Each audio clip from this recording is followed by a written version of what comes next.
What do fax machines, cubicles, and break room birthdays have in common? They all belong in the Smithsonian, right next to the phrase, let's circle back on that. Because here's the deal, the office isn't coming back, at least not the way it used to be. And yet, companies everywhere are still pretending that we're just one awkward team lunch away from 2019. Spoiler, we're not. Today's episode is all about the real work behind the remote shift, not just surviving it, not making it kind of work, actually building the workplace you should have had all along. So let's get into why this still feels so messy.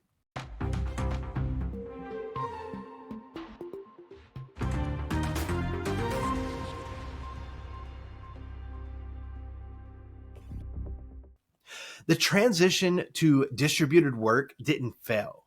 It just stopped serving leadership's comfort. And some folks really miss their corner office, status. But employees, they've moved on. According to a 2024 report from King's College, London, only 42% of workers would comply to return to office full time. Half would rather quit than go back. And they're not lazy. They're just done wasting commuting time to do the same work they could have done at home or from anywhere that they wanted to. Probably with better coffee and fewer weird microwave smells, or the guy who says he loves his wife right after hitting on you. You know who you are. Here's the punchline. Companies didn't design distributed work. They just relocated work, which means same chaos, different Wi-Fi. So let's go to the how-to that no one gave you. What do you actually need to make distributed work work? Here's the biggest myth. You need to replace the office. You don't need to replace the office. You need to redesign how your company operates without it. Let me walk you through a framework I call From Whiteboard to Workflow, the 5-part plan for going fully distributed. I'm going to go through 5 steps here. Number 1, brainstorm. Start from first principles. Ask this with your team involved. If you were building this company today, what would your ideal way of working look like? Strip away what's always been done and focus on what actually needs to happen in real time. Where do decisions live? Where does the knowledge get stored? How can we get employees to not ask so often, where's that file again? Then number 2, strategy. You want to pick your operating model.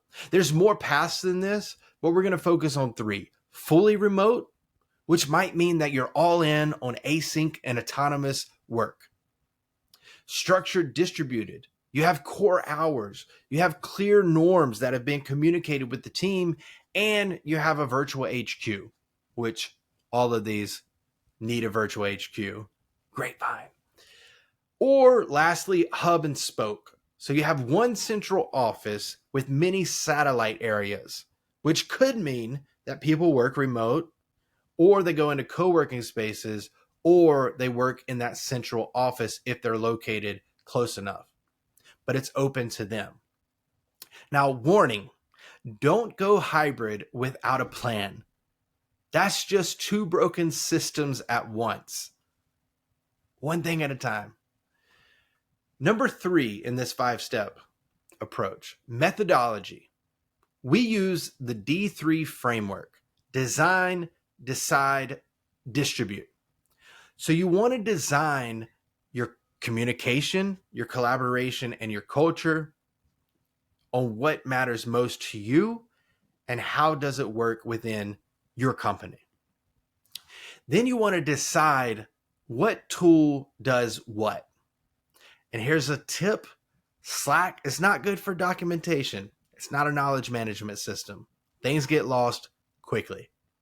Zoom, not great for culture. So decide what tool does what, decide how you want to work within your organization, but make those decisions.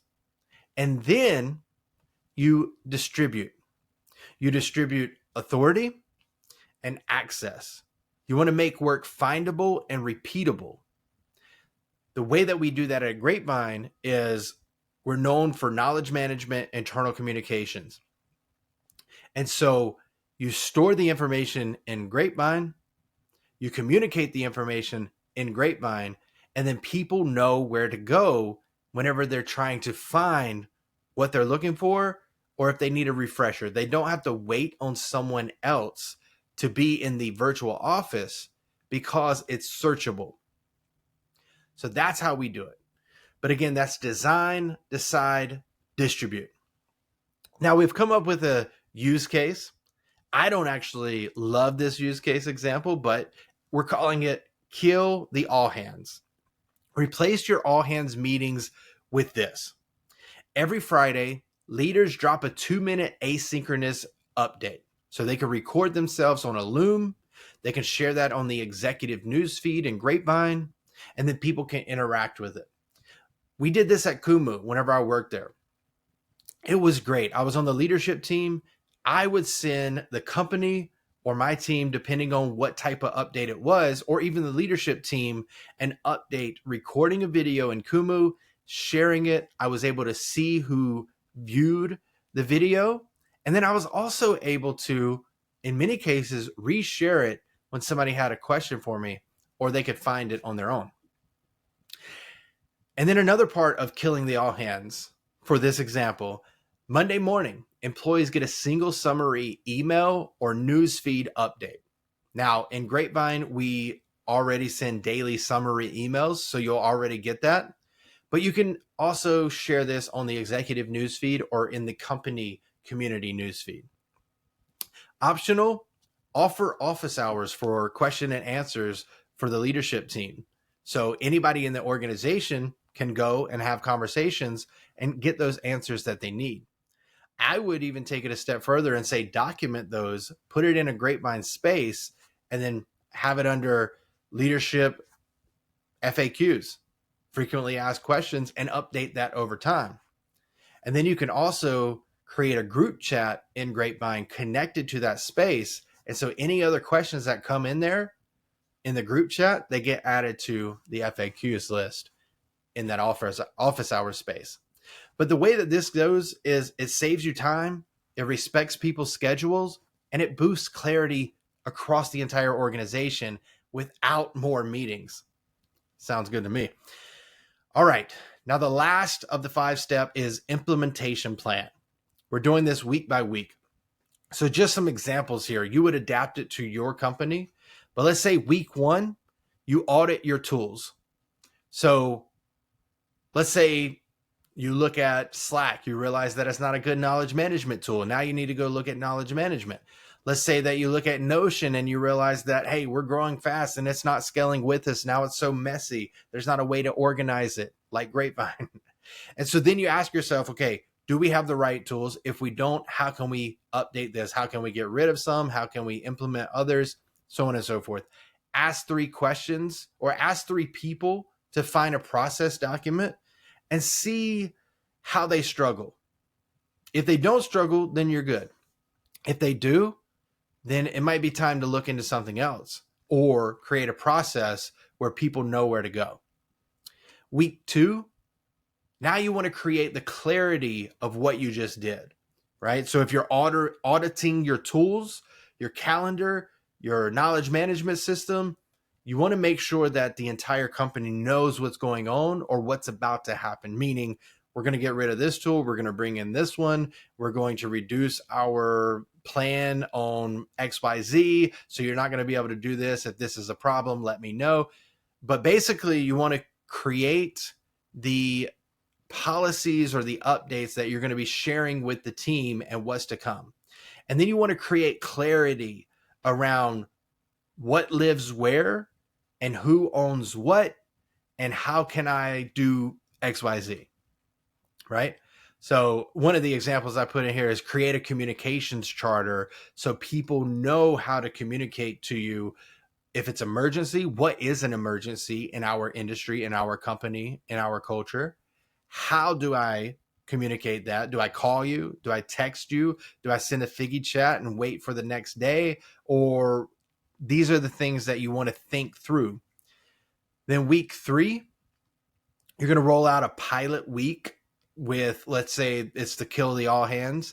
So you're going to roll out a pilot week with async updates, centralized documents, and then maybe you create shared team spaces attached to Figgy chat group chats. So people have the knowledge there, but then they can also ask questions in the same place.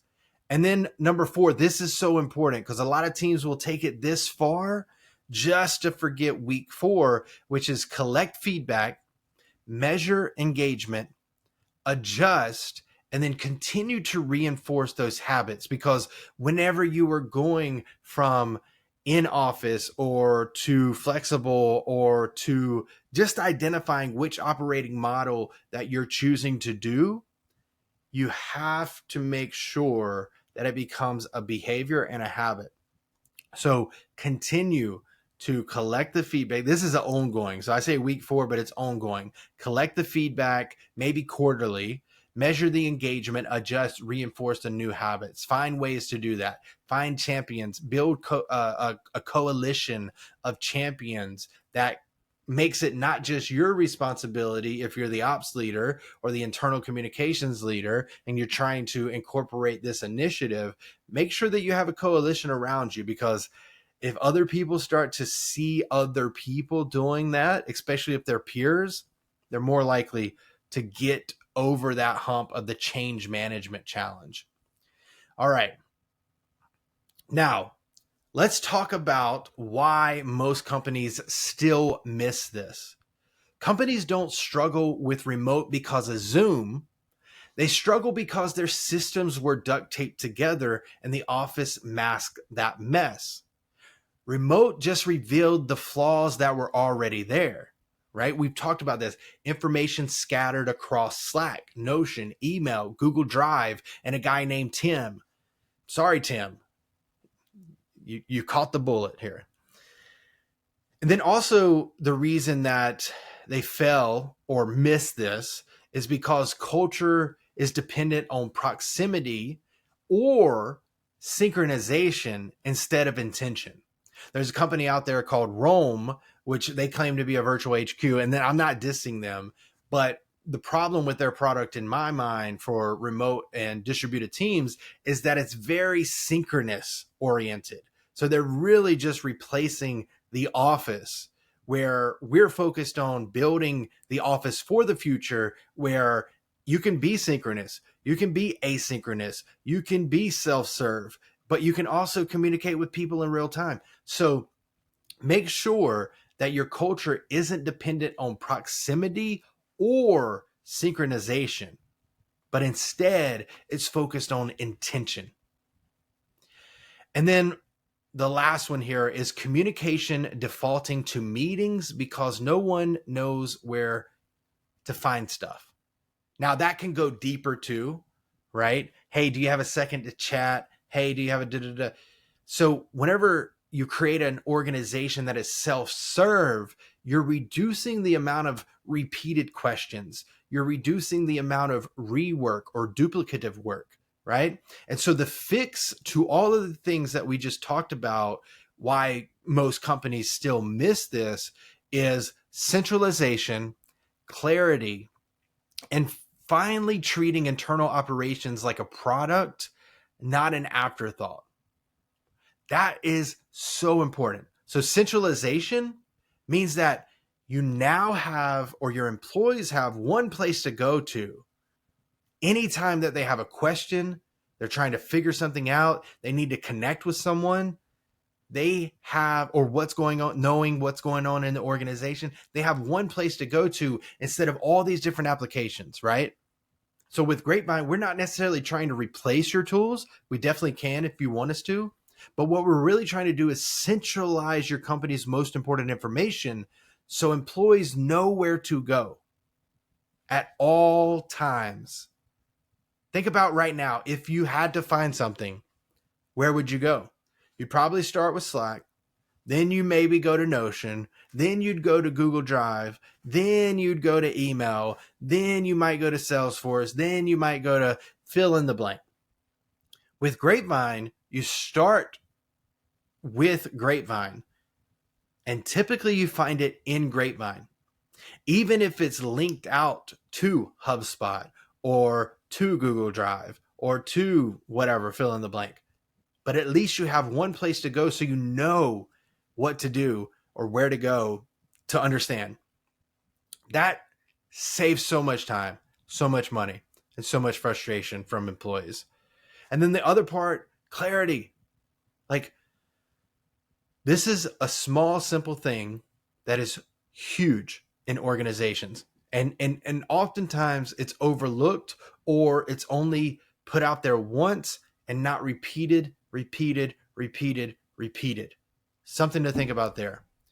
And then this last part, and I know I've already gone over these, but finally treating internal operations like a product, not an afterthought. Get the foundation, get the structure. We give it to you as easy as possible, easier than any other software that I've seen out there. And I'll stand by that. But you have to treat internal operations like a product, like a foundation, like an infrastructure, not an afterthought. But let's go ahead and wrap this up with the final word. Remote work isn't a perk. It's a proving ground. A place to show your company can operate without the crutches. Not because you're less than, but because you're building something better. If you want to do that, you need systems, not slogans. You need real workflows, not vibes and flexibility. And yes, you might just need a platform like Grapevine to pull all of this off. But more than anything, you need to believe that how we work matters just as much, if not more, than where we work. That's it for this week's Future of Work weekly report. Next week, we'll be talking about AI, not the replace your job kind, but the kind that helps you never dig through Slack threads again. Until then, build better, don't just replicate, and for the love of God, stop scheduling all hands to share info that should have been in one shared link. But honestly, I kind of like all hands. All right, that's it for this week. Thanks so much for watching. We'll see you on the next episode.